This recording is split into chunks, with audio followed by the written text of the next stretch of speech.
ఉన్నది. ఓం ఓం హరి ఓం. గురు బ్రహ్మ గురు విష్ణు గురు దేవో మహేశ్వర గురు సాక్షాత్ పరం బ్రహ్మ తస్మై శ్రీ గురవే నమః. జ్ఞానానందమయం దేవ నిర్మల స్ఫటిక ఆధారం సర్వవిద్యానాం హయగ్రీవముపాస్మహే. పురదిందు వికాస మందహాసా స్ఫురదిందీ వరలోచనాభిరామాం అరవింద సమాన సుందరాస్యాం అరవిందాసన సుందరీ ఉపాసే. శారదా శారదాంభోజ వదనా వదనాంబుజే సర్వదా సర్వదా అస్మాకం సన్నిధిం క్రియాతు. శుక్లాం బ్రహ్మ విచారసార పరమాం ఆద్యాం జగద్వ్యాపినీం వీణాపుస్తకధారిణీ అభయదాం జాడ్యాంధకారాపహాం హస్తే స్ఫాటికమాలికాం విదధతీం పద్మాసనే సంస్థితాం వందేతాం పరమేశ్వరీం బుద్ధిప్రదాం శారదా శారదాంభోజ వదనా వదనాంబుజే సర్వదా సర్వదా అస్మాకం సన్నిధిం క్రియాతు. పరబ్రహ్మణే నమో. ఈ రోజున లలితా రహస్య సహస్రనామములకు ఇందులో ధ్యాన శ్లోకాలు ఉన్నాయి. ఈ ధ్యాన శ్లోకముల యొక్క అర్థం తెలుసుకొని ఆ శ్లోకం చదువుతూ ఉంటుంటే అమ్మవారి యొక్క రూపం కనబడుతూ ఉంటుంది. అంటే ధ్యానం అని అంటే అర్థం ఏంటంటే అమ్మవారిని మనస్సులో చూస్తూ ఆ రూపాన్ని చూస్తూ ఆ శ్లోకం చదువు అని అర్థం. అది కనుక ఆ శ్లోకం యొక్క అర్థం తెలుసుంటే అమ్మవారి యొక్క రూపం కనబడుతుంటుంది. ఇది ఏమిటంటే అమ్మవారి యొక్క రూపాన్ని చూస్తూ చేస్తుంటేనే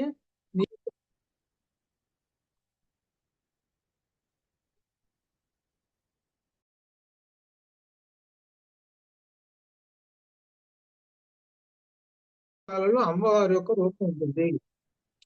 అమ్మవారి యొక్క రూపము పలు అంటే ఒకే రకంగా ఉండదు. చాలా మనకు 1000 నామాలలో ఉన్నటువంటి 1000 రకములైనటువంటి రూపాలు ఉన్నాయి. ఏమిటి ఏంటంటే సగుణ బ్రహ్మము అని అర్థం. అది అంటే పరబ్రహ్మము యొక్క సగుణ రూపాలు ఇవన్నీ. పరబ్రహ్మం యొక్క సగుణ రూపాలు ఎన్ని ఉన్నాయి అంటే అనేకము అనేటువంటి విషయాన్ని మనకు భగవద్గీతలో 11వ అధ్యాయం చెబుతుంది. 11వ అధ్యాయంలో విశ్వరూప సందర్శనంలో పరబ్రహ్మం యొక్క సగుణ రూపాలు అనేకం.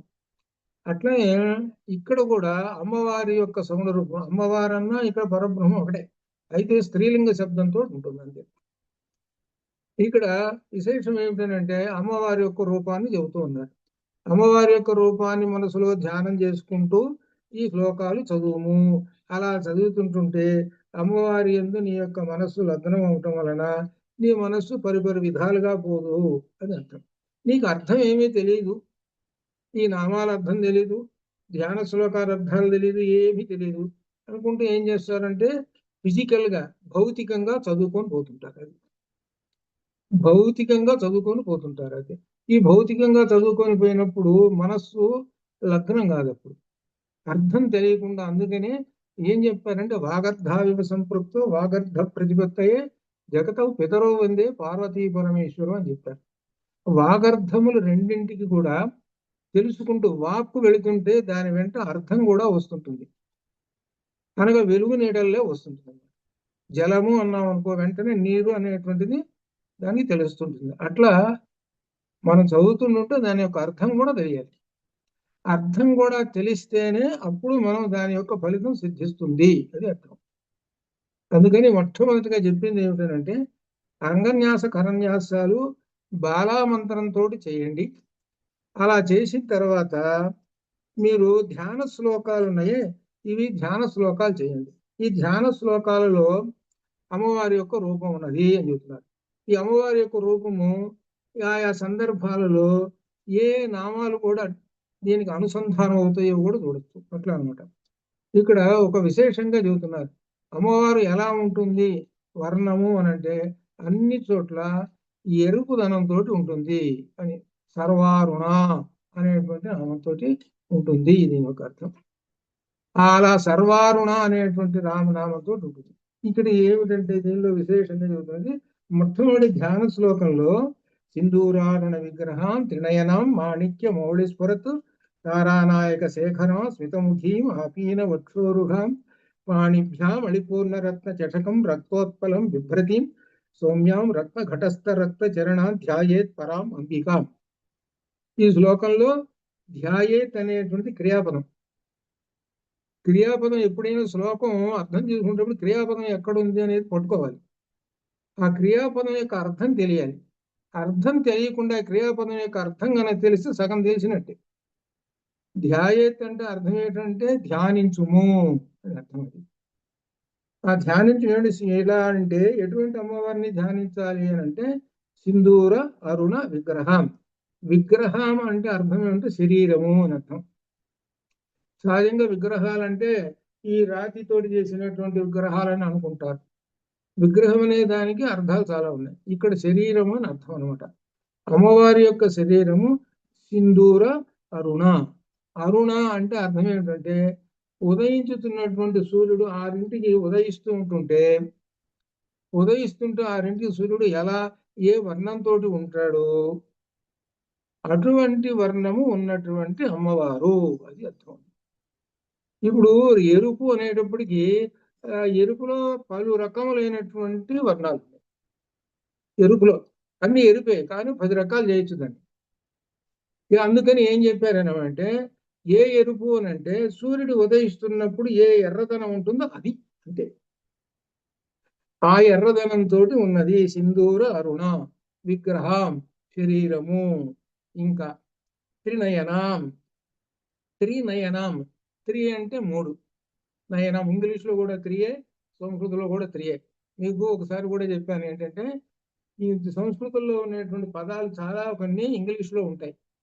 చాలా పదాలు ఇంగ్లీష్లో ఉన్నాయి. అందువల్ల ఇంగ్లీష్ వాళ్ళకి సంస్కృతం అంటే ఎక్కువ ఇష్టం. వాళ్ళకి ఇంగ్లీష్ వాళ్ళకి 3 అంటే ఇక 3. త్రినయన 3 నేత్రములు. ఇక్కడ ఒక విశేషం ఏమిటంటే దేవతల్ని వర్ణించేటప్పుడు, పురుష దేవతల్ని వర్ణించేటప్పుడు పాదాల దగ్గర నుంచి పైకి వర్ణించాలి. స్త్రీ దేవతల్ని వర్ణించేటప్పుడు పైనుంచి కిందకి వర్ణించాలి. ఈ రెండిటికి తేడా ఉంటుంది. మీరు ఎక్కడైనా ఈ ధ్యాన శ్లోకాల్లో కానీ వర్ణన శ్లోకాల్లో చూడండి, అలా ఉంటుంది. త్రినయనం 3 నేత్రములు కలిగినటువంటిది. 3 నేత్రాలు అంటే ఏమిటి? ఒకటి సూర్యుడు, ఒకటి చంద్రుడు, 2. ఇక 3వ నేత్రం ఏమిటి? జ్ఞాన నేత్రము. ఇది ఈ జ్ఞానాగ్ని, లేకపోతే జ్ఞానాగ్ని అన్న బొట్టు పెట్టుకుంటే చోట ఆ ఆజ్ఞాచక్రం ఉంటుంది. ఆ ఆజ్ఞాచక్రంలో ఉన్నటువంటి ఆ పాల భాగంలో ఉన్నటువంటి అగ్ని నేత్రము, అది అగ్ని నేత్రం అనమాట. ఈ 3 నేత్రాలు అమ్మవారికి ఉన్నటువంటివి. కాబట్టి 3 నేత్రములు దర్శిస్తూ ఉంటుము. ఒకటేమో సూర్యుడు, ఒకటేమో చంద్రుడు. ఏమిటండి సూర్యుడు ఏమిటి, చంద్రుడు ఏమిటి అని అంటే సూర్య చంద్రులు అనేటువంటి వాళ్ళు కాలాన్ని సూచిస్తుంటారు, ఒకటి. రెండో విశేషం ఏంటంటే ఈ జగత్తును పోషిస్తూ ఉంటుంటారు. సూర్యుడు ఏం చేస్తాడని అంటే వర్షాన్ని కురిపించి సమస్తమైనటువంటి వాళ్ళని బ్రతికిస్తూ ఉంటుంటారు. ఇంకా విశేషం ఏంటి? వెలుగునిస్తుంటాడు. ఇంకా విశేషం ఏంటంటే ఆరోగ్యాన్ని ఇస్తుంటాడు. ఇటువంటివన్నీ సూర్యుడు చేస్తుంటాడు. చంద్రుడు చేసేది ఏమిటంటే ఈ వండినటువంటి పంటలు ఉన్నాయే ఔషధులు అంటారు వాటిని. ఇప్పుడు మనం తింటున్నాం అనుకోండి, ఆ బియ్యము ఇట్లా ఇటువంటివి, లేదు ఫలాలు పండ్లు, వాటిల్లో ఉండేటువంటి ఆ జీవశక్తి ఉన్నది చూశారు, ఆ పదార్థాన్ని తయారు చేసేటువంటి వాడు చంద్రుడు తయారు చేస్తుంటాడు. ఆయన ఒక పని చేస్తే ఈయన ఇంకో పని చేస్తుంటాడు. వీళ్ళిద్దరు ఎవరు? సూర్యుడు చంద్రుడు వీళ్ళిద్దరు ఎవరు అంటే మనకు ఇందులో గీతలో వచ్చింది. గీతలో వాళ్ళిద్దరు ఎవరు? పరమాత్మ రూపములు. 10వ అధ్యాయంలో వచ్చాడు. సూర్యుడు ఆదిత్యానమహం విష్ణు, సూర్యుడు తనే. చంద్రుడు నక్షత్రాణామహం శశి, నక్షత్రాలలో చంద్రుడు ఎవరు? నేనేను అని చెప్పాడు. అనగా అమ్మవారి యొక్క 2 నేత్రములు కూడా పరమాత్మ యొక్క రూపములే అని అర్థం అనమాట. అమ్మవారి 2 నేత్రాలు అటువంటి. ఇక 3వ నేత్రం పాల భాగంలో ఉండేటువంటి జ్ఞానాగ్ని నేత్రం ఉన్నది. ఇలా అమ్మవారి యొక్క శిరస్సును ఉన్న 3 నేత్రాలను ముందు దర్శించుకో అది చెప్తున్నారు. ఆ 3 నేత్రాలను దర్శించుకో. త్రినయనం. ఇంకొంచెం పైకి పో. మాణిక్య మౌళి స్ఫురత్తు. మాణిక్య మౌళి స్ఫురత్తు అనగా శిరస్సు మీద ఒక కిరీటం ఉన్నది. ఆ కిరీటానికి మాణిక్యాలు పొదిగినటువంటి కిరీటం. అది బంగారు కిరీటం. అది ఈ మాణిక్యాలు ఎన్ని పొదిగారు అంటే 12 పొదిగారు. అంటే 12 రత్నాలు కనబడుతున్నాయి. అవి రత్నము అంటే అర్థం ఏంటంటే ఎరుపుతనంగా ఉన్నటువంటి దాన్ని రత్నము అంటారు. ఈ ఎర్రని రాళ్ళు ఒక 12 ఆ కిరీటాన్ని పొదిగారు. ఆ ఎర్రని రాళ్ళు 12 ఏమిటంటే ద్వాదశాదిత్యులు. ఇప్పుడు మీరు ఒక్కసారి ఒక దీనిలోకి వచ్చేస్తుండాలి నెమ్మదిగా. ఇదంతా ఏమిటనమాట? పరబ్రహ్మము. పరబ్రహ్మం యొక్క స్వరూపాన్ని ఎలా వర్ణిస్తున్నారో చూడండి. అది ఈ పరబ్రహ్మం యొక్క స్వరూపం. ద్వాదశాదిత్యులు అమ్మవారి యొక్క కిరీటంలో ఉన్నారు. అమ్మవారి నేత్రము సూర్యచంద్రులు. ఇలా చెప్పుకుంటూ వస్తున్నాం. ఆ కిరీటాన్ని దర్శిస్తున్నాం. మాణిక్య మౌళి స్ఫురత్తు అదొకటి. కిరీటాన్ని చూస్తున్నాం. కిరీటం మీద ఒక విశేషం ఉన్నది. ఏమిటంటే అది తారానాయక శేఖరాం. అది తారానాయక శేఖరాం. తారా అంటే నక్షత్రములు, నాయక అంటే నక్షత్రాలకు నాయకుడు ఎవరు? చంద్రుడు. ఆ చంద్రుని శేఖరం శిరస్సు మీద పెట్టుకున్నటువంటి అమ్మవారు. ఇప్పుడు బొమ్మ ఒక్కసారి మీరు అక్కడక్కడ అమ్మవారి బొమ్మలు చూస్తుంటారు కదా. చంద్రుడి పైన బొమ్మ ఉంటుంది. అమ్మవారి శిరస్సు మీద కిరీటం మీద బొమ్మ, చంద్రుడి బొమ్మ ఉంటుంది. కొన్ని కిరీటాల దగ్గర ఏం చేస్తారంటే గుండ్రంగా చంద్రుడి బొమ్మ వేస్తారు. కొన్ని చోట్ల కిరీటాల దగ్గర ఏమో ఒక విధియ నాటి చంద్రరేఖ వేస్తారు. వాస్తవాన్ని విధియ నాటి చంద్రరేఖ వేయాలి. అంటే అర్థం ఏంటి? విధియ నాటి చంద్రరేఖ అంటే సన్నటి రేఖ. ఆ రేఖ ఏమిటంటే 16వ కళ మహానిత్య. మహానిత్య కళ అనేటువంటిది 16వ కళ. 15 కళలు చంద్రుడి దగ్గర ఉంటాయి. అమ్మవారు ఇచ్చింది. చంద్రుడికి 15 కళలు ఇచ్చి 16వ కళ మహానిత్య అమ్మవారి దగ్గర అట్టుపెట్టుకుంది. అనగా ఆ మహాకళలో ఏముంటుంది అని అంటే ఆ పైన చంద్ర రేఖ ఉంటుంది కిరీటం మీద. మీరు ఒక్కసారి అమ్మవారి యొక్క ఆ బొమ్మలుగా చూసినప్పుడు కనబడుతుంటుంది. ఆ చంద్రరేఖ మీద ఏంటి అంటే అది ఇద్దరూ కలిసినటువంటి శివశక్త్యాయుక్తో యది భవతి సప్త ప్రభవితం. ఆ చంద్రరేఖ మీద అయ్యవారు అమ్మవారు ఇద్దరూ కలిసినటువంటి ఒక శక్తి. అది మహానిత్య. అది అర్థం. మహానిత్య అనే నామం కూడా మనకు వేనామాల్లో వచ్చింది. కాబట్టి ఆ శిరస్సు మీద కిరీటం ఉన్నది. ఆ కిరీటం మీద చంద్రరేఖ ఉన్నది. అది దర్శనం చేసుకుంటున్నామండి అన్నారు.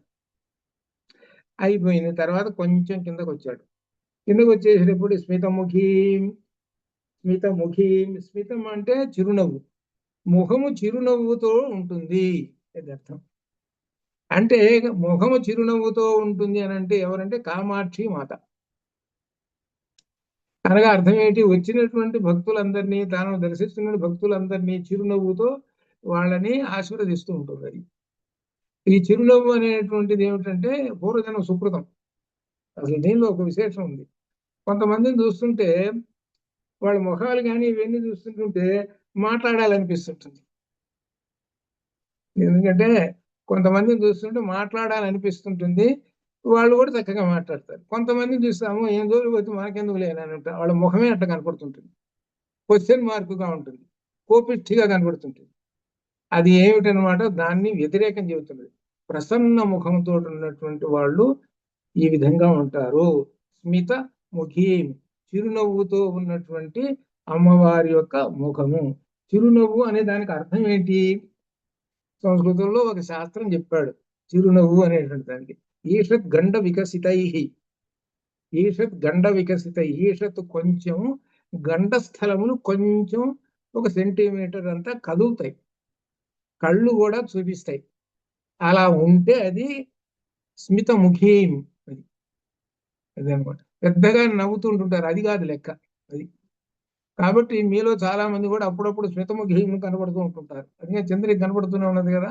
అలానే అనేది కూడా కనబడుతున్నది కదా. స్మితముఖీం అది అనమాట. ఉదాహరణకి అట్లా ఉండాలని అర్థం. అది అది అమ్మవారి యొక్క స్వరూపాలు. అది అదే అనమాట. అట్లా అట్లానే అది స్మితముఖి ఆపీన వక్షోరుహాం.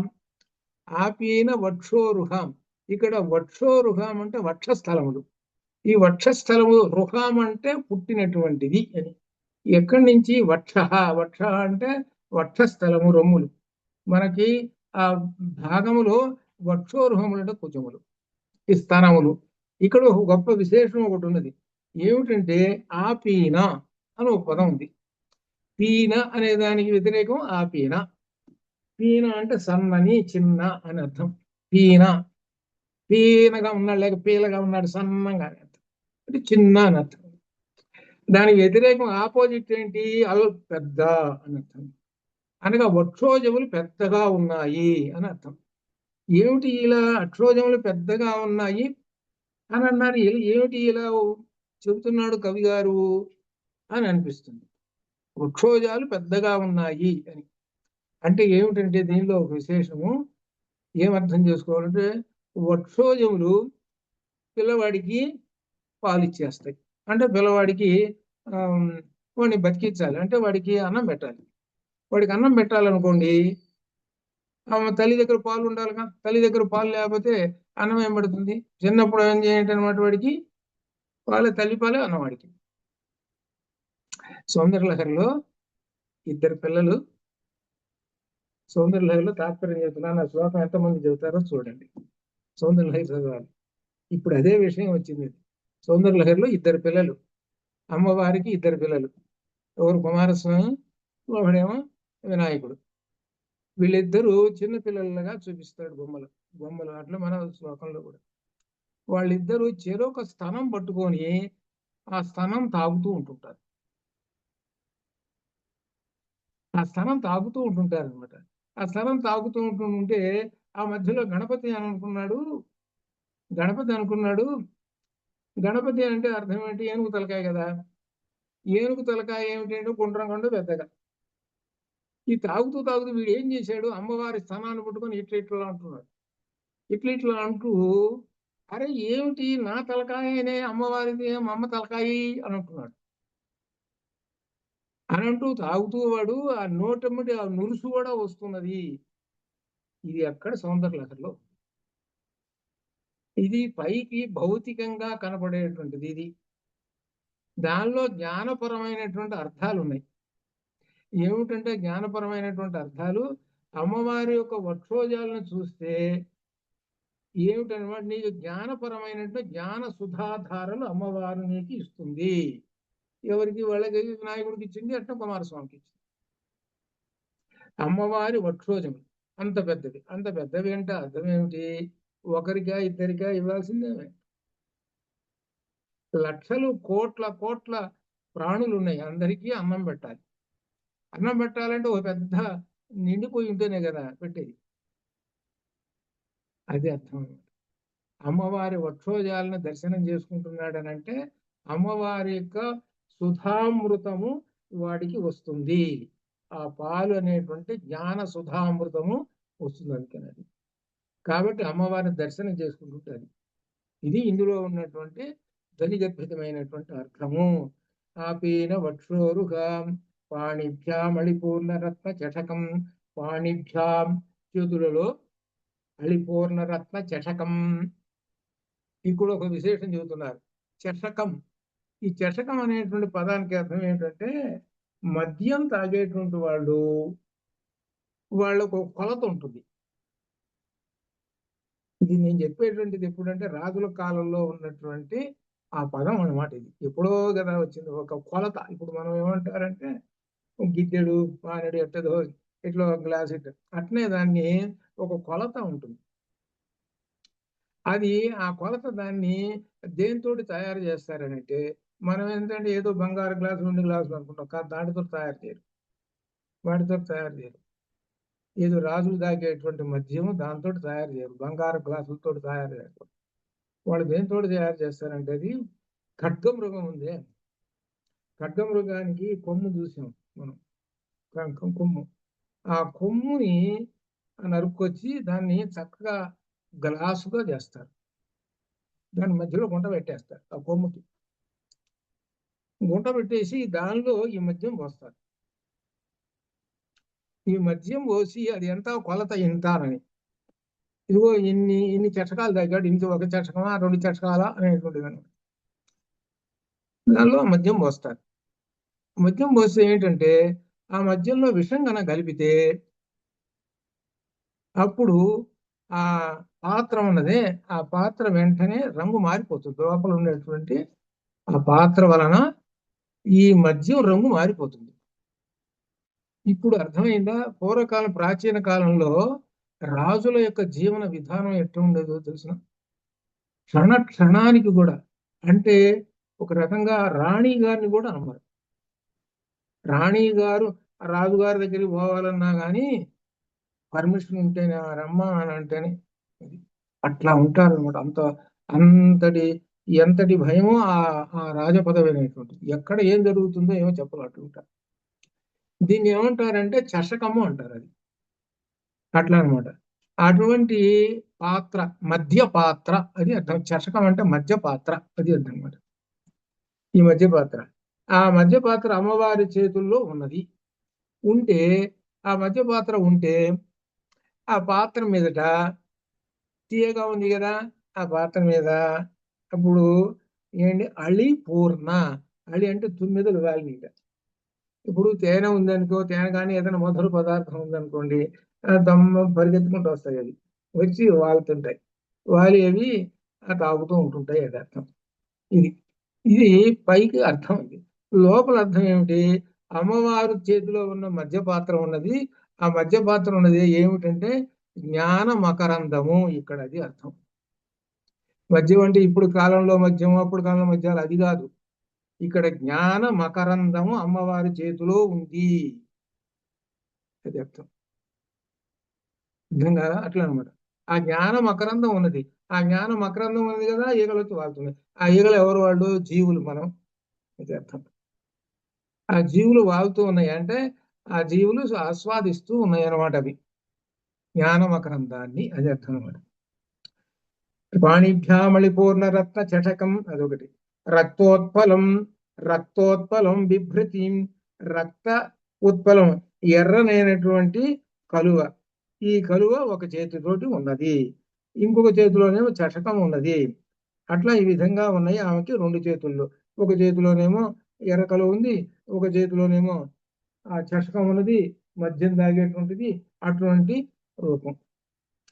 సౌమ్యం, ఎటువంటి సౌమ్యురాలు అనగా చాలా సౌమ్యంగా ఉన్నది, అంటే ఏమాత్రం కోపం లేకుండా ప్రసాద గుణంతో ఉన్నది అని అర్థం అనమాట. సౌమ్యం.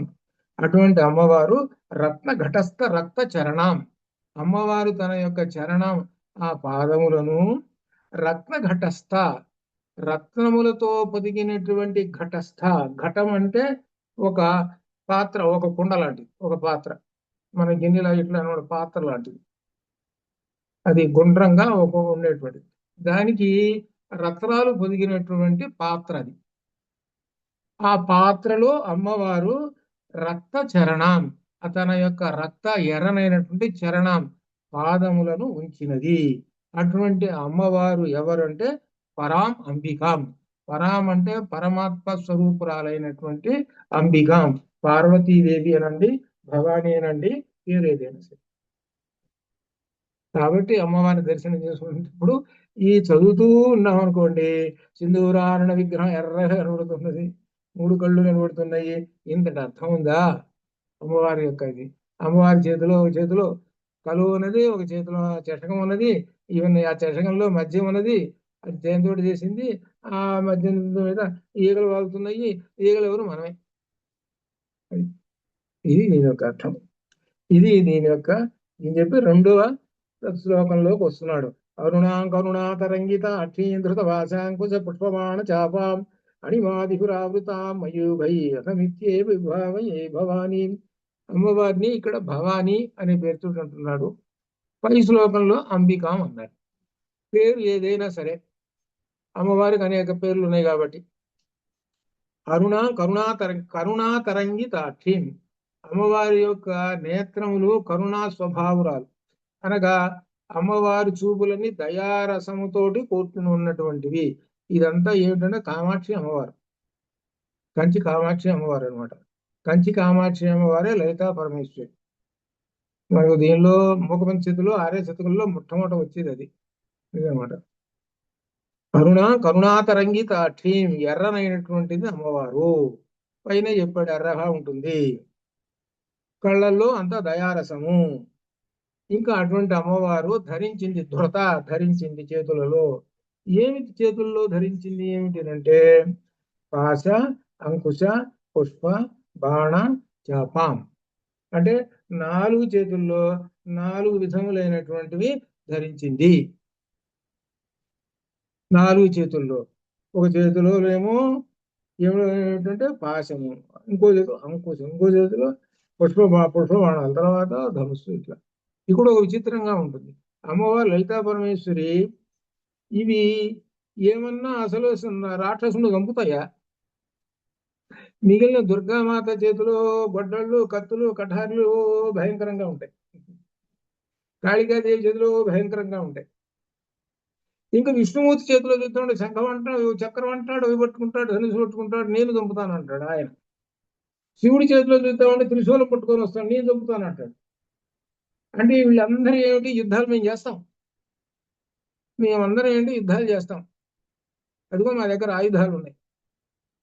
మరి అమ్మవారి చేతిలో కూడా అట్లనే ఈ చక్రాలు, గదలు, ఇవన్నీ ఖడ్గాలు పట్టుకోవచ్చు కదా, పట్టుకోవాలి. అవి ఏమిటి అన్ని కూడా ఏంటి, ఏ మాత్రం అవి ప్రయోగిస్తే అసలు చావన కూడా చావడవాడు. పుష్పబాణాలట అవి వేస్తే చస్తాడు వాడు ఎందుకు చస్తాడు, వాడు ఇంకా బాగా హాయిగా ఉంటుంది. ఏమిటి దీనిలో ఉన్నటువంటి గొప్ప అర్థం అంటే ఈ ఒక్క లైను ఏది, ధృత భాషాంకుశ పుష్పమాణ చాప, ఈ ఒక్క లైన్కి అర్థము ఒక 2 గంటలు పడుతుంది. ఈ ఒక్క లైన్కి అర్థం ఇది కనుక అర్థమైతే అప్పుడు మీరేం చేస్తారంటే మార్పు వస్తుంది మీలో. ఇంతకాలం నుంచి మనం పొరపాటు పడుతున్నాం రా, ఇది మనకేం అర్థం కాలేదు, ఎప్పుడు ఇది తెలియని విషయం తెలిసింది అనుకో, అప్పుడు ఏం చేస్తారంటే అప్పు ఇంత విశేషం ఉందా, ఇంత తెలుసుకోలేదు అని అనుకుంటారు. ఇక్కడ ఈ 4 అర్థం ఏమిటంటే, మొట్టమొదటి అర్థం సూక్ష్మంగా చెప్పాలి అంటే అమ్మవారిని మొట్టమొదట ఉన్నటువంటి నామాలు, నీకు మోక్షం ఇస్తాను అని అర్థం. అది 4 చేతుల్లో ఉండేటువంటి వాటి యొక్క అర్థం ఏంటంటే చివరికి, నువ్వు జీవుడా, మన జీవులం, నీకు మోక్షం ఇస్తాను, నీవు ఏ దారిలో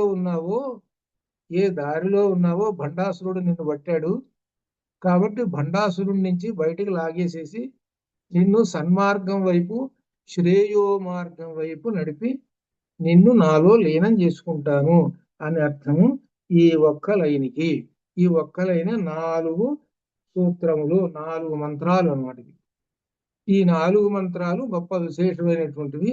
ఇవి అర్థమైనటువంటి వాళ్ళు ఇంకా వాళ్ళకు అర్థమైంది అనుకోండి, ఇక నేను చెప్పక్కర్లే, వాళ్ళే వస్తారు చెప్పండి అని అనుకుంటూ. ఎలా ఉంటుంది లలిత రహస్య సహస్రనామాలు, ఇప్పుడు తేరు నాకించామనుకో, తీయంగా ఉందనుకో, మళ్ళీ పెట్టవయా అని అంటారు, ఇంకా పెట్టవు, ఇంకా పెట్టు తాగుతాను అంటుంటారు. అట్లనే లలిత రహస్య సహస్రనామాల్లో కూడా ఈ మొట్టమొదటి 4 చేతుల్లో ఉన్న అర్థమైతే అప్పుడు వాళ్లకు ఉన్నటువంటి అజ్ఞానం అనేటువంటిది తొలగుతుంటుంది, నెమ్మదిగా బయటికి పోతుంది. బయటికి పోయి మనం ఇంతకాలం నుంచి ఎంత పొరపాటు పడ్డావురా అని అనిపిస్తుంది. ఇది మార్గం అని అప్పుడు తెలుస్తుంది అన్నమాట. అందువల్ల 4 చేతుల్లో ఉన్నటువంటి ఆ 4 వస్తువుల్ని అర్థం చేసుకోవాలి. మీకు చెప్పాను అనమాట, అది మీకు గుర్తుందా? మీకు 4 చేతుల్లో ఉండేటువంటి ఆ వస్తువుల గురించి ఒక ప్రత్యేక ఎపిసోడ్ కూడా వచ్చేసింది, అది అదేనమాట. అది అలా ఆ 4 వస్తువులు ఏంటంటే పాశము, అంకుశము, పుష్పబాణము, చాపం, ఇవన్నీ ఉన్నాయి అమ్మవారి చేతిలో మనకు కనబడుతూ ఉన్నాయి అనమాట. అణిమాదివి రావృతాం మయూఖై, మయూఖై అంటే కిరణాలు. ఏమిటంటే అమ్మవారు అణిమ, మహిమ, గరిమ, లఘిమ అనేటువంటి అష్టసిద్ధులు అనేటువంటి ఉన్నాయి. అష్టసిద్ధుల ద్వారా వచ్చినటువంటి కాంతి పుంజము ఆమె చుట్టూ, అమ్మవారి చుట్టూ ఉన్నది అర్థం అనమాట. అనగా ఏమిటనమాట, ఈ కాంతి పుంజం అమ్మవారి చుట్టూ ఉన్నటువంటి అణిమాది విద్యలు అనేటువంటి అనమాట. అటువంటి అమ్మవారిని, భవానీ అమ్మవారిని అహం, నేను భావిస్తూ ఉన్నాను అని చెప్తాను. కాబట్టి దీనిలో విశేషం ఏమిటంటే రెండో లైన్కి ఉన్నది పదమంతా. ఆ రెండో లైన్లో చదవగానే 4 మంత్రాలు ఉన్నాయి చూసావు అమ్మవారికి. ఏమిటనమాట? క్రోధాకారాంకుశోజ్వల అది ఒకటి. తర్వాత ఇంకొకటి పాశం ఉన్నది, మరి పంచతన్మాత్ర సాయక.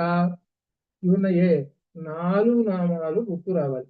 ఆ 4 నామాలు 4 ఎపిసోడ్లు అవుతుంది. అంటే ఒక వాస్తవానికి 4 గంటలు పడుతుంది. అంటే ఏంటి?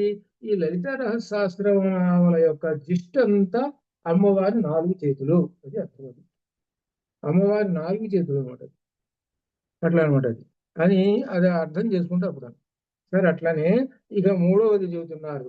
ధ్యాయేత్ పద్మాసనస్థాం వికసిత వదనా పద్మ పత్రాయతాక్షీం హేమాభాం పీతవస్త్రాం కరకలితల సత్కేమ పద్మాం వరాంగీం సర్వాలంకార యుక్తా సతతమభయదాం భక్త నమ్రాం భవానీం శ్రీ విద్యాం శాంతమూర్తిం సకల సురనుతాం సర్వసంపత్ప్రదాత్రీ. క్రియాపదం మొట్టమొదటి ధ్యాయేత్ అని ఇచ్చాడు. ఇది క్రియాపదం అనగా ధ్యాయేత్ అని క్రియ ఏం చెబుతుంది? ధ్యానించును అని అర్థం అనమాట. ఆ ధ్యానం అమ్మవారి యొక్క రూపం ఎలా ఉన్నదిట? పద్మాసనస్థాం, పద్మంలో కూర్చోండి. తర్వాత వికసిత వదన, ముఖము వికసించి ఉన్నది అనగా ప్రసన్న వదనంతో ఉన్నది. పద్మపత్రాయ తాక్షి, కన్నులు చూద్దామంటే పద్మములు అంటే కన్నులు. హేమాభాం, అంత బంగారు వర్ణము. అమ్మవారు ఆపాదమస్తకము బంగారు వర్ణము. పీత వస్త్రం, పీత వస్త్రం అంటే బంగారు వస్త్రము అని అర్థం. అసలు వాస్తవానికి పీత అంటే అర్థం తెలుసా?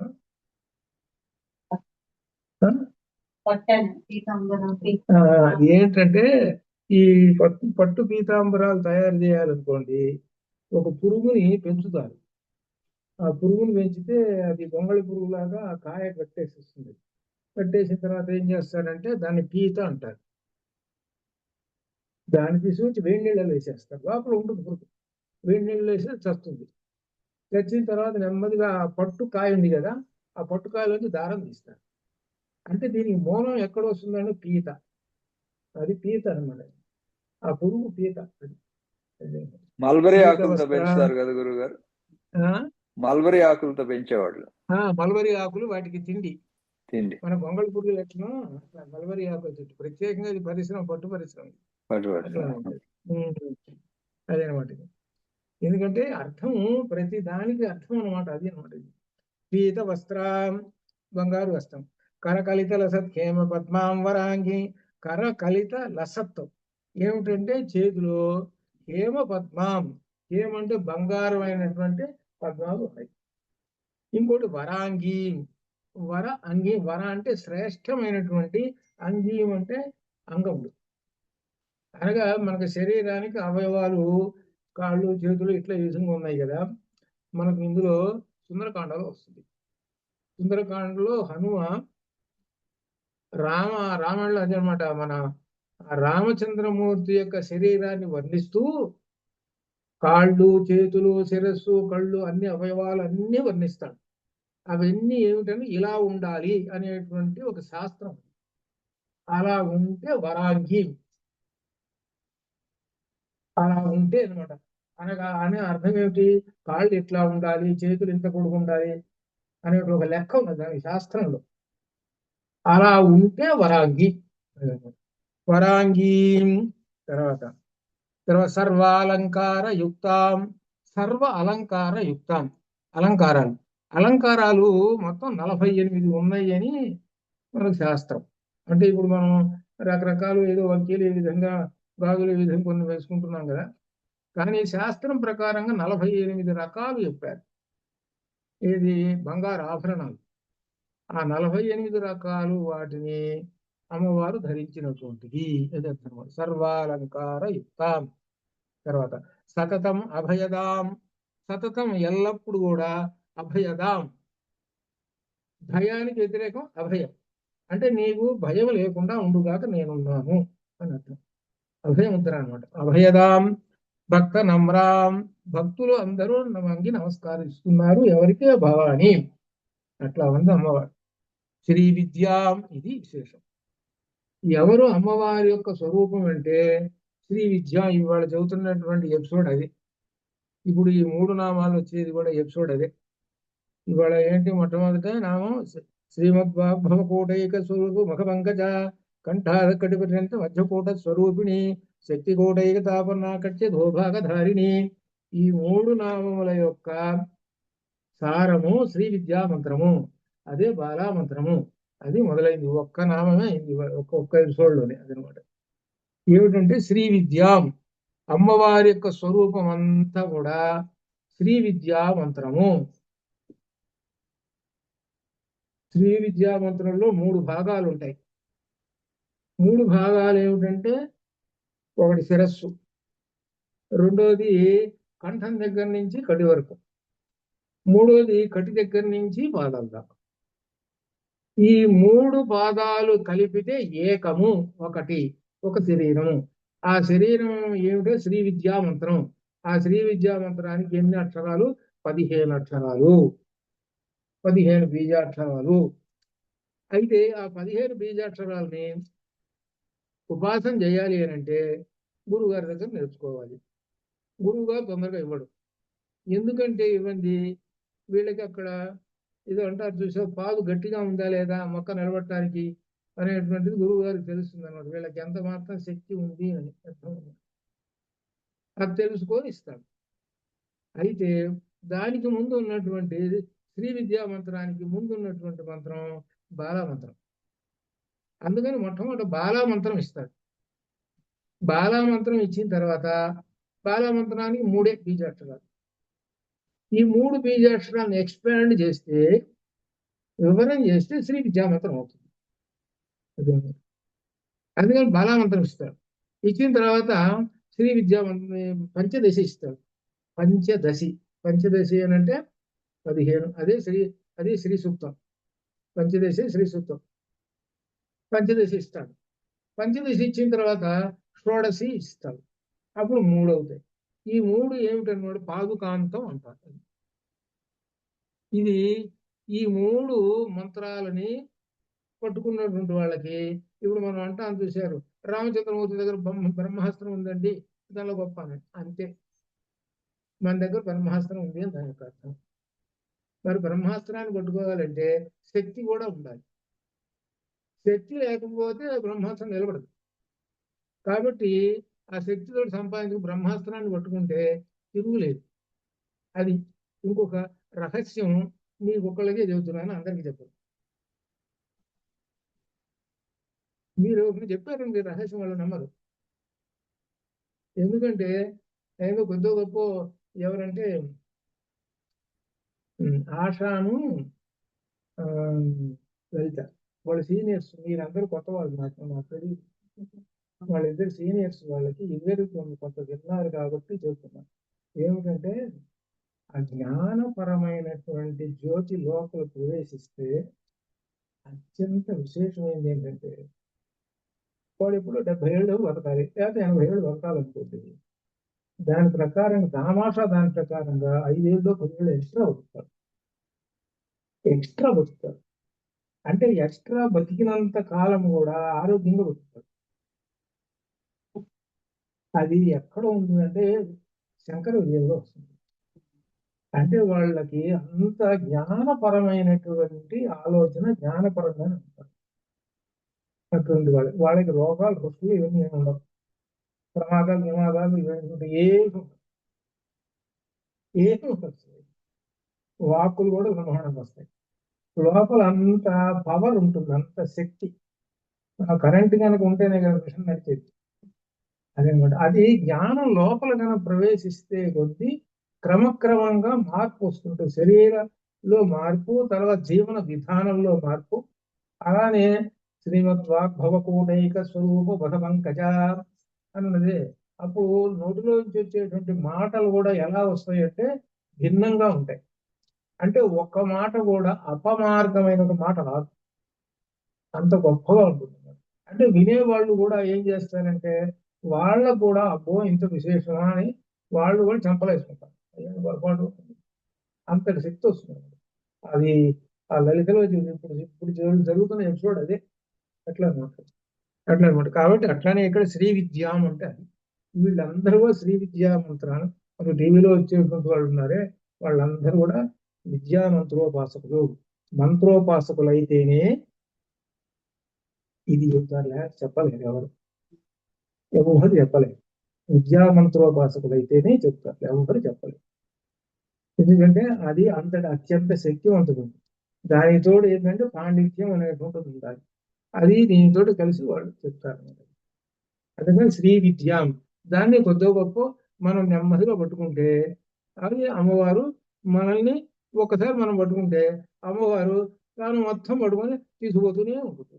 కానీ ఎప్పుడు నీ వెంటనే వచ్చేస్తూనే ఉంటుంది. ఏమైనా కర్మఫలాలు ఉన్నాయనుకోండి, అంటే ఏంటి, ఇక్కడ ఏదో పడిపోవాలి లేకపోతే ఏదో కావాలి అనేటువంటిది ఏదైనా ఉందనుకోండి, అదేం చేస్తుందంటే తప్పిస్తుంది.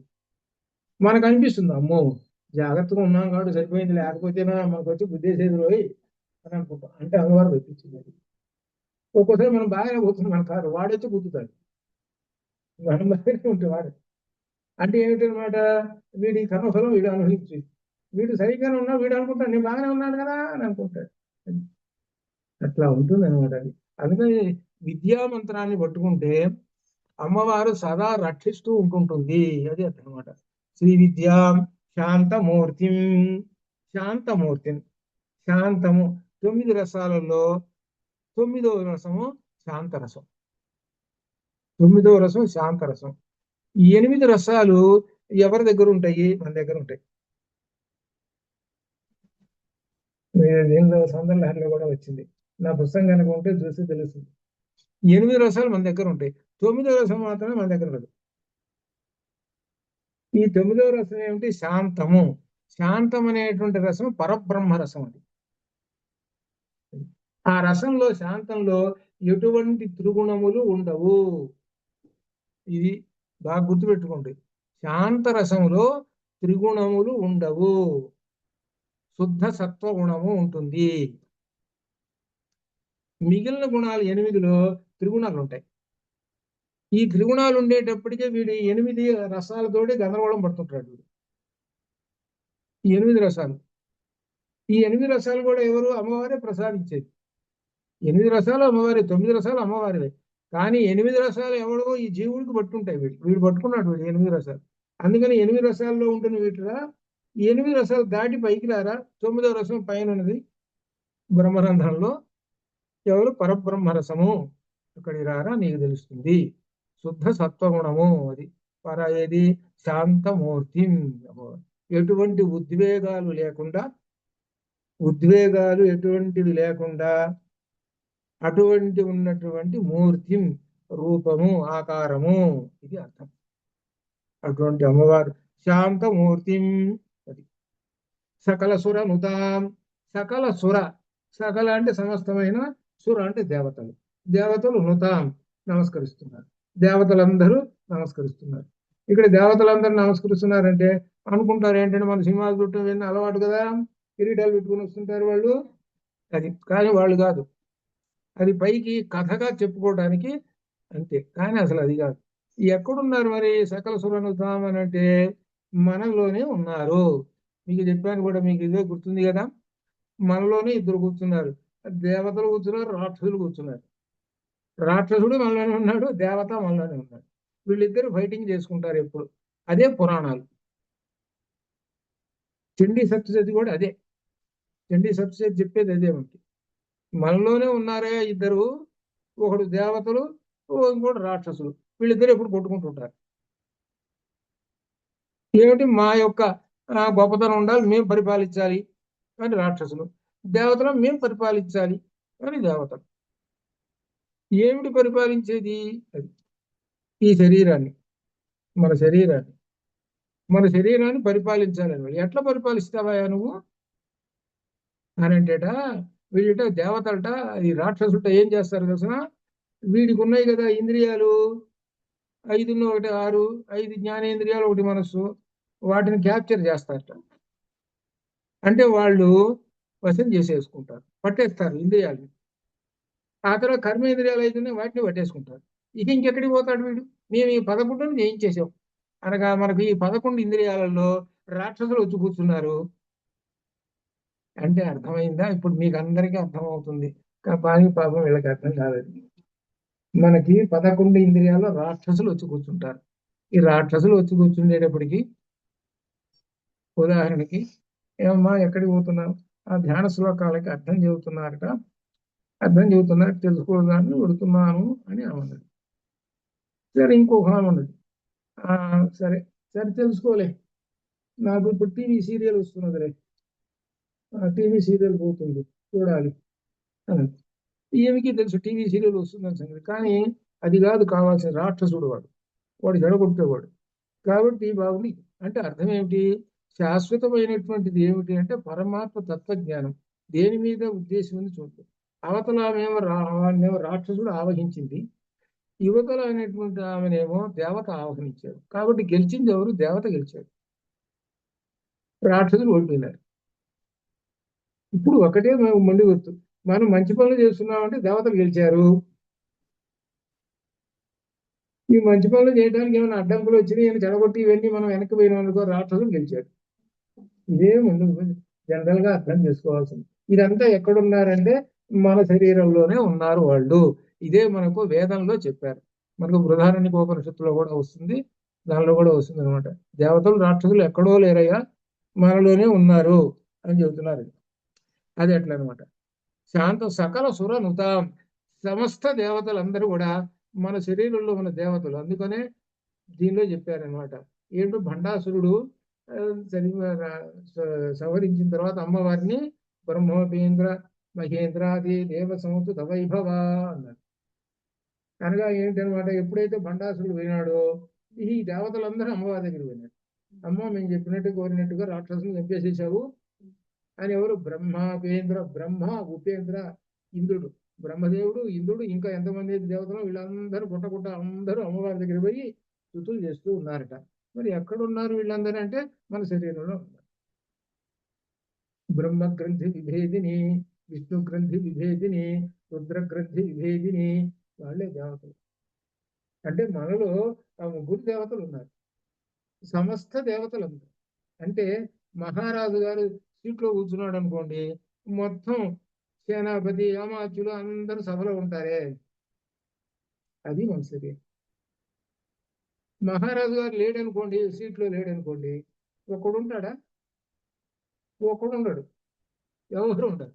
అనగా మన శరీరంలో మహారాజు ఉన్నారే, ఎవరు? పరమాత్మ. ఆయన కాస్త వెళ్ళిపోయినాడు అనుకోండి, వీళ్ళందరూ వెళ్ళిపోతారు. అది ఇది బయటికి భౌతికంగా అలా ఉంటుంది. లోపల ఏంటంటే మనకు ఒక పెద్ద ప్రపంచం ఉంది, అది అర్థం అనమాట. అది అర్థం చేసుకోండి. సర్వ సంపత్ ప్రదాత్రిం, సర్వ సంపత్, సమస్తమైన సంపదలను ఇచ్చేటువంటిది. సమస్తమైన సంపదలు, సంపదలు అంటే ఏమిటి? మనకు ఎప్పుడు సంపద అనేటప్పటికీ డబ్బులు తప్పక రెండోది గుర్తురాదు, నోట్ల కట్టలు. అది నోట్ల కట్టలు కాదు ఇక్కడ అర్థం. ఏంటంటే సంపదలు ఎన్ని ఉన్నాయి? 8 రకాలు. అష్టలక్ష్మి 8 రకాలు ఉన్నాయి. అందులో సంతానం అనేటువంటిది ఒక సంపద. ఇట్లా ఇంక ఈ విధంగా ధాన్యం అనేటువంటి సంపద. ఇట్లా 8 రకాల అష్టలక్ష్మి స్తోత్రం కూడా ఉంది కదా. 8 అనగా అష్టలక్ష్ముల్ని అమ్మవారు ప్రసాదిస్తుంటుంది. అమ్మవారిని ఎవరైతే ధ్యానం చేసి అమ్మవారిని పట్టుకుంటారో వాళ్ళందరికీ కూడా శ్రీ విద్యామంతం యొక్క శక్తి, అలానే అష్ట సంపదల్ని, వీటన్నిటిని కూడా అమ్మవారు కలిగిస్తుంటుంది అని. కాబట్టి ఇంతటి అర్థం ఉన్నది. కాబట్టి మనం ఈ పారాయణ చేసేటప్పుడు ఇది చదువుకుంటూ ఉన్నప్పుడు అప్పుడు మనస్సు ఎక్కడ ఉంటుందనంటే అమ్మవారి యొక్క రూపం మీదనే ఉంటుంది. ఈ అర్థం తెలియదు అనుకోండి, సెల్లు మోగుతుంటుంది, ఆ సెల్లు తీసి మధ్యలో ఒకసారి చూద్దాం, ఎవరు తీశారు ఒకసారి చూద్దాం, ఇట్లా ఉంటుంది. ఇప్పుడు ఆ ఆలయానికి పోయినారనుకో, సెల్లు తీసుకొని పోకుండా ఎవరు లేదు, అసలు సెల్లు లేదు ఇప్పుడు బతకలేడు.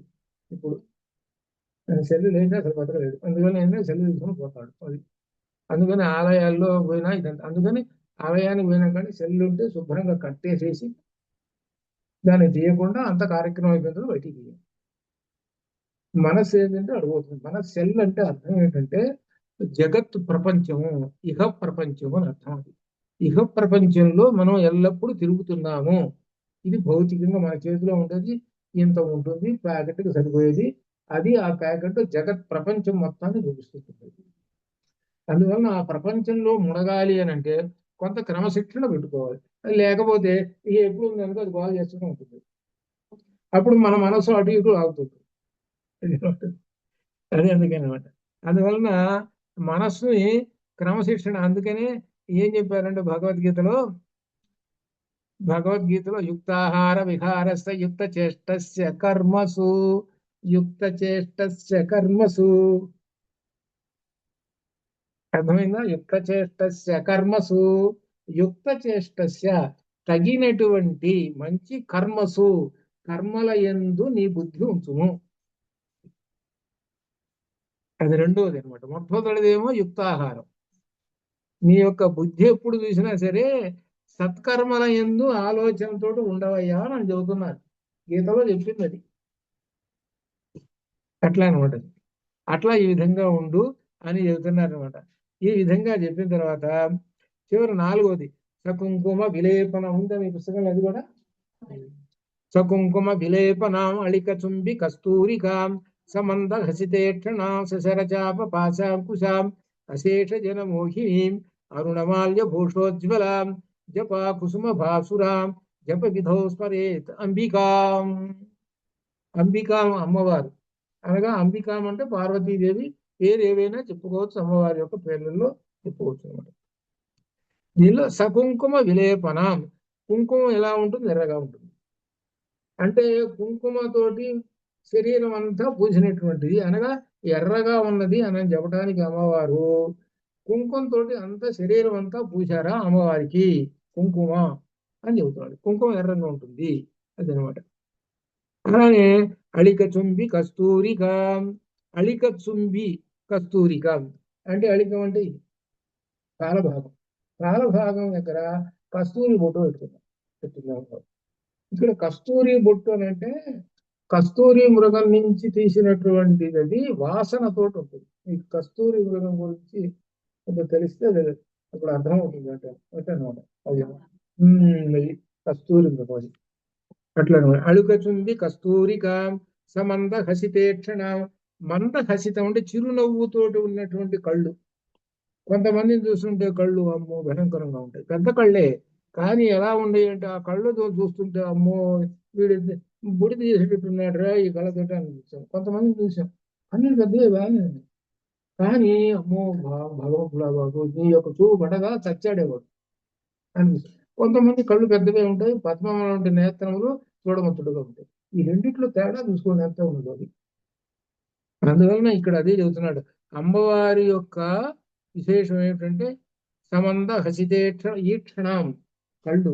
ఆ కళ్ళు మందహాసాన్ని ఇస్తున్నాయి. కళ్ళు ఏం చేస్తాయంటే అనేక పనులు చేస్తాయి. మంచి పనులు చేస్తాయి, ఎదవ పనులు కూడా చేస్తాయి.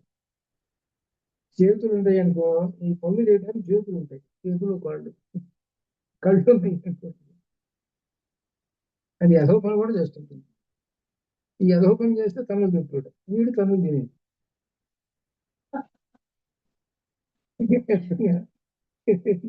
అలానే ఆ కళ్ళు ఏం చేస్తుంటాయి అంటే ఎదుటివాడిని చక్కగా ఆనందంలో ఉంచడానికి మంచి పని, మంచి పనికి చేసుకుంటుంది, చెడ్డ పనికి చేస్తుంటాయి. అందుకని కళ్ళు ఎంత పని చేస్తాయి అని అంటే, అందుకని సర్వేంద్రియాణం నయనం ప్రధానం అని చెప్తున్నాను. కాబట్టి మనకు కళ్ళు ఉన్నాయి అని అంటే వాటిని సద్వినియోగం చేసుకోరా, ఇంకా వేరే దాడిగానే పెట్టుకున్నామంటే అప్పుడు సరిపోతుంది. ఒకళ్ళు ఉన్నారనమాట, ఏంటి అట్ట చూస్తున్నావు, ఏమిటి అట్ట చూస్తున్నావు అని అన్నారు. వాడు అట్టనే కళ్ళు జరపకుండా చూస్తున్నట్టు, ఏమిటి అట్ట చూస్తున్నావు అని అన్నట్టు. అని తర్వాత ఆ తర్వాత మొదలైంది ఆ తర్వాత. అందుకని కన్నులని సద్వినియోగం ఎలా ఉపయోగించుకోవాలని కూడా అమ్మవారిని గురించి నేర్చుకోండి అని చెబుతున్నారు. అది అట్లా అనమాట. సశర చాప పాశాంకుశాం, సశర చాప చేతిలో అమ్మవారి ఇందాక క్రితం వచ్చిందిగా ధృతపాశాంకుశ పుష్పం, అదే వచ్చింది అనమాట. అట్లే సశర చాప పాశాం, 4 చేతుల్లో 4 వస్తువులు ఉన్నాయి. అది అశేష జన మోహిని, అశేష జన సమస్తమైనటువంటి జనులను, అంత సమస్తమైనటువంటి ప్రజలను అందరినీ కూడా మోహిని, మోహిని అంటే మోహించేటువంటి మోహ పరవశనం చేస్తుంటుంది. అనగా అమ్మవారి యొక్క రూపము ఇలా ఉంది. అమ్మవారి యొక్క రూపం ఎలా ఉన్నది అంటే అరుణమాల్య భూషోజ్వలం, కాబట్టి మోహింపజేస్తుంది. అరుణ ఎర్రని, మాల్య అంటే ఎర్రని పూలమాలలు ఒకటి, భూష అంటే అలంకారాలు. అమ్మవారికి ఓ పెద్ద పెద్ద రత్న అలంకారాలు, రత్న కిరీటాలు ఓ బ్రహ్మాండంగా పెట్టేసారు. సర్వాభరణ భూషిత అని ఉంది కదా, అది అన్ని పెట్టేసేసేటప్పటికి అందరూ కూడా వస్తూ ఎక్కువ దసరాలు పెడుతుంటారు. అందరూ కూడా నేను చూడాలని పాపం అందరూ చూస్తుంటారు. అట్లా అనమాట. అంటే అర్థం ఏమిటనమాట, అందరినీ కూడా మోహింపజేస్తూ ఉంటుంది తన యొక్క సౌందర్యంతో అని అర్థం అనమాట. తన సౌందర్యంతో అందరినీ మోహింపజేస్తుంది. ఏమిటి సౌందర్యం అంటే వాటిలో ఉన్నట్టు జ్ఞాన సౌందర్యము, అది అర్థం అనమాట. ఆ జ్ఞాన సౌందర్యంతో అందరినీ మోహింపజేస్తుంటుంది. ఇంకా తర్వాత జపాకుసుమ భాసురాం, జపాకుసుమ భాసురాం. జపాకుసుమం అంటే విరిసిన పువ్వు ఎర్రగా ఉంటుంది. ఆ ఎర్రనైనటువంటి పుష్పం ఎర్రటి కాంతితో ఉంటుంది. అది ఎలా ఉంటుందో అలా ఉంది అని ఎంతని ఎక్కడ చెప్పినా అమ్మవారిని ఎర్రతనమే చెబుతారు. అయితే చెప్పటంలో ఒక తేడా చెప్తుంటారు. అదే మనకి ఇక్కడ అర్థం చేసుకోవాల్సింది. ఏమిటో ఇందాక అరుణభూషోజ్వలం అని అంటే సూర్యుడు ఉదయిస్తుంటే ఎర్రంగా ఎట్టుంటుందో అలా ఉంది అని చెప్పాడు. ఇప్పుడు ఏం చెబుతా, ఎర్రంగానే ఉంటుంది. ఎలా ఉంటుంది? జపా కుసుమ భాసుర అంటే జపా పుష్పము ఎర్రగా ఉంటుంది, అలా ఉంటుంది అని పైకి అర్థం. అసలు అర్థం లోపల దాచిపెట్టాడు. అర్థం ఏమిటంటే జపా కుసుమ భాసురాం అంటే అర్థం ఏంటి, అమ్మవారికి జపా కుసుమ అంటే ఇష్టం. ఏమిటి జపా కుసుమ అంటే జపం చేయటం. జపం చేయటం 3 రకాల జపం ఉంటుంది. వాచిక జపము ఒకటి, వాచిక జపము, తర్వాత ఉపాంశ జపము, మూడోది మానసిక జపం. వాచిక జపం అంటే పైకి చదవటం, పైకి చెప్పేసి వాచిక జపం. తర్వాత ఉపాంశ జపం. ఉపాంశ జపం అంటే ఆ జపం చేస్తుంటే ఆ పెదాలు కదులుతూ ఉంటాయి. చూసే వాళ్ళకి ఓహో ఏదో జపం చేస్తున్నాడు రా ఈయన అంటే కొంచెం సౌండ్ వచ్చి రానట్టుగా ఉంటుంది అక్కడ. దాన్ని ఏమంటారు? ఉపాంశ జపం అంటారు. ఇక తర్వాత మానసిక జపం అనేది ఉంది. అదేమో అస్సలు ఏమి ఆ ధ్యానంలో కూర్చుంటాడు, అలానే ఉంటాడు. మనస్సు ఎక్కడ ఉంటుంది? అమ్మవారి దగ్గర ఉండి ఏం జపం చేస్తున్నాడు అంటే ఆ శ్రీ విద్యా మంత్రాన్ని మనస్సులో జపం చేస్తున్నాడు. ఇది 3 రకాలు జపం అని. ఈ 3 రకాలలో శ్రేష్టమైనటువంటి గొప్పది మానసిక జపం. మానసిక జపం వలన శక్తి ఎక్కువ వస్తుంది. అయితే మొట్టమొదట ఉన్నటువంటి జపాలను వాచిక జపం అవి చెయ్యాలి. మొట్టమొదట కొద్ది కాలం వాచిక జపం చేయాలి, కొద్ది కాలం ఉపాంశ జపం చేయాలి. ఆ తర్వాత కొద్ది కాలం పోయేటప్పటికి ఇక వాచిక జపం ఇదంతా అక్కర్లేదు, మానసిక జపం చేసేయచ్చు. మానసిక జపంతో ఎన్నో లక్షలు చేయొచ్చు, వాచిక జపంతో అన్ని చేయలేము. అట్లా అనమాట. అది విశేషమైనటువంటి మాట. జపా కుసుమ భాసురాం జప విధౌ స్మరేత్ అంబికాం.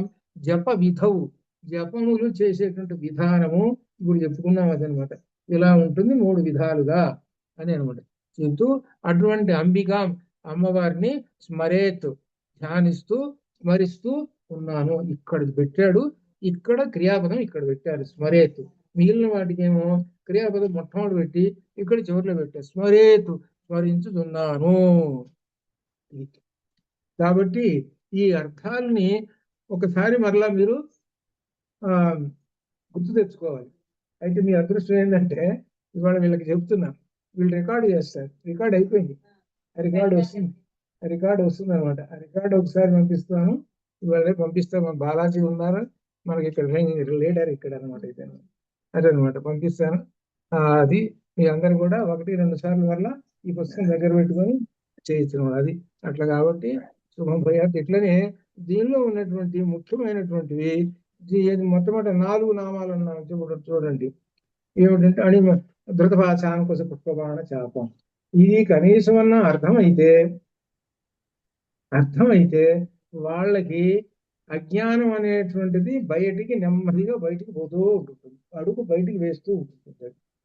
అజ్ఞానం అనేది బయటికి పోతూ ఉంటుంటే అప్పుడు మనకి అసలు దారి ఏమిటి అనేటువంటి తెలుస్తుంది. చాలా మంది ఏమనుకుంటారంటే, నేను బాగానే ఉన్నాను కదా, నేను బాగానే ఉన్నాను, అంతా బాగానే ఉన్నాను, నాకు రోగం రొట్టు ఏమీ లేదు, శుభ్రంగా అంతా బాగానే ఉన్నాను, నాకు నా ఉన్న 2 కార్లు బాగానే ఉన్నాయి, అవి ఉన్నాయి ఇవి ఉన్నాయి, ఏం కాలేదు కదా అని అనుకుంటుంటారు.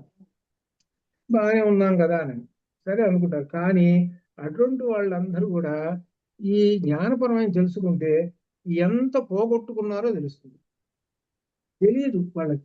బాగున్నాం కదా ఇంకెందుకు, బాగున్నాం కదా ఇంకెందుకు అని అనుకుంటారు. కానీ తెలియదు, దానిలో దిగాలి, దిగిన తర్వాతనే ఇంకంతే. ఇప్పుడు తేనె ఉంది తీయగా ఉంటుంది అని పుస్తకంలో రాసింది, అది తీసుకొచ్చి తింటేనే కానీ నీకు అర్థం అయ్యేది. అదేనమాట. అట్లా ఆ విధంగా ఈ అర్థం చేసుకోండి.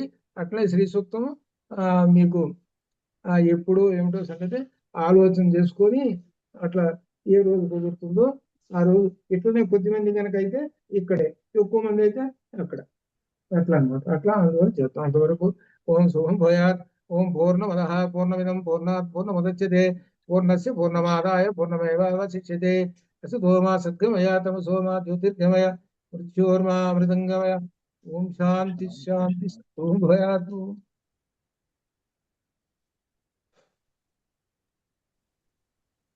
అలాగే.